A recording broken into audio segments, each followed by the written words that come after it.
Ari curhat ieu teh kaula jelema anu nukang ngomong memang harta kaula loba, jabatan kaula luhur, pamajikan ge loba. Saha nu teu nurut ka kaula baheula, saha nu teu ngilu ka kaula baheula.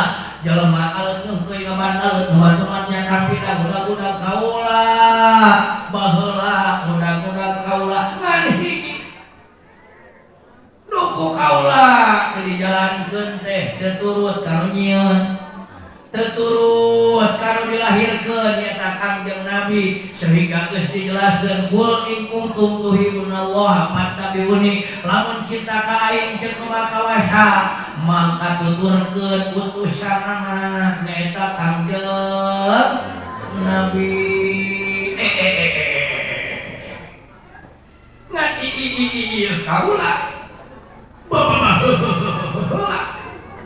ka kaula mung-mung-mung-mung-pak nunukan non-non diajak ngaji kaula teu ngaji, diajak sedekah kaula teu sedekah, malah sarakah kaula mah tunggal diparucakan di leumpah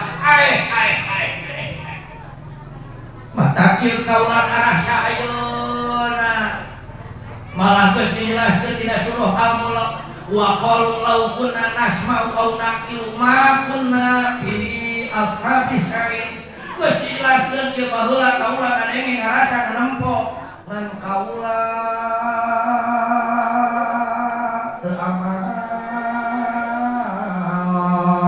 kaula teu ngajalankeun da kaula mabadagog mata kieu kasangsaraan ku kaula ayeuna geus karasa kata ieu urang ahli dunya wayahna